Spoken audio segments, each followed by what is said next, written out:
bonjour Adalia Chouch. Bonjour. Vous êtes coach et vous accompagnez des personnes aussi handicapées, c'est ça? Oui, j'ai une partie où je coach des personnes, des handis, surtout des travailleurs handicapés. Avec eux, je vais utiliser la natation pour que les personnes fassent de leur handicap un partenaire plutôt qu'un adversaire. Vous dites que le handicap, justement, on doit être un partenaire.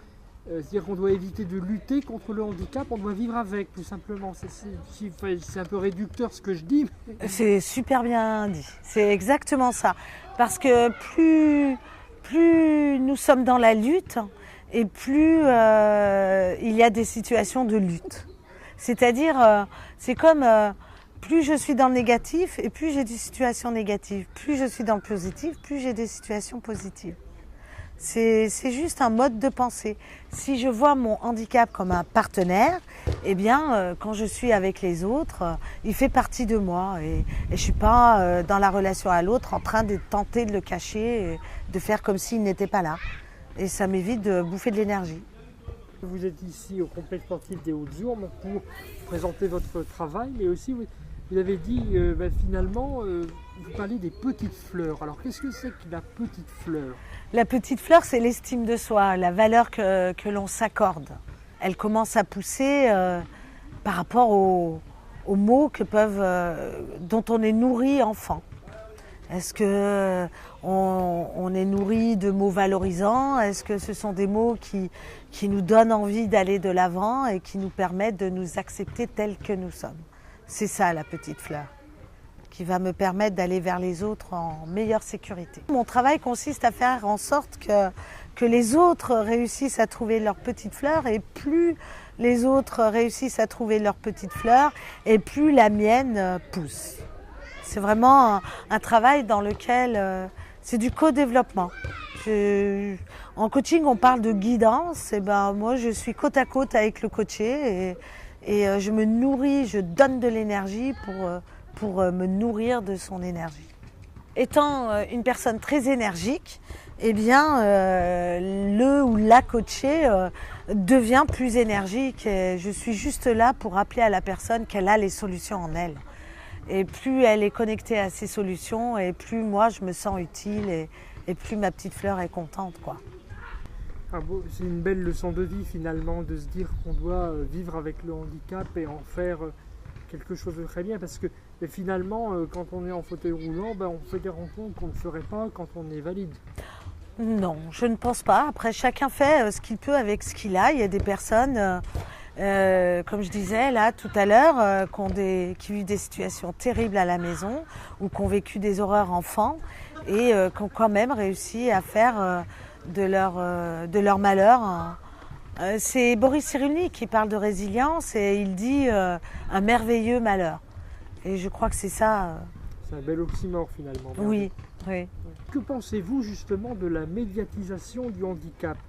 Parce que finalement, on se rend compte que dans les émissions de télévision, dans les émissions de radio, quand on décrit une personne handicapée, on va toujours la décrire comme « Oh, c'est une personne faible » ou bien « C'est une personne qui est atteinte d'une maladie grave, ses parents se battent pour lutter contre ces terribles calvaires, etc. La maladie fait vivre un calvaire. » Et même dans le ton de la voix, même implicitement, on voit ça. Mais que pensez-vous de ça? Est-ce que c'est une bonne ou une mauvaise chose? Comment doit-on traiter en tant que journaliste, en tant que média, comment doit-on traiter le handicap? Comment doit-on l'interpréter? Je pense que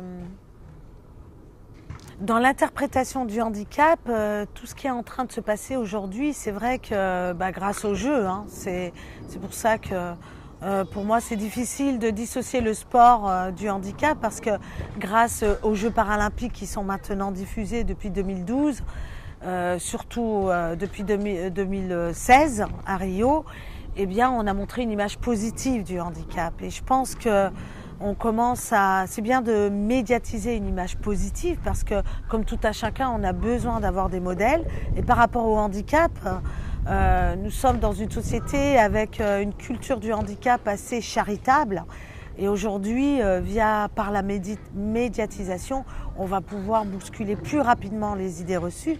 Mais d'un autre côté, je pense que le milieu du handicap a quand même des intérêts à y trouver, à faire que on continue à dire que les handis, ce sont de pauvres petits handis. Parce que je pense que si on a du mal à avancer, nous avons une part de responsabilité. Parce que je connais certains groupes de handis qui a du mal d'entendre, qui a du mal à se dissocier du groupe et qui a du mal à se dissocier de leur handicap. Moi, je pense que par rapport au handicap, on parle de réparation. Et on est encore dans cette façon de fonctionner, en tout cas dans ce comportement, où on va demander la réparation à la société du préjudice subi par le handicap. Je rencontre des parents qui vont à la MDPH et qui vont demander à la MDPH à quoi j'ai droit. Alors qu'ils vont vouloir la super voiture parce qu'ils ont un enfant handicapé en fauteuil électrique. Je connais une famille qui a acheté une maison qui n'est pas adaptée à leur enfant handicapé. En tout cas, la chambre de la gamine, ils l'ont mise à l'étage.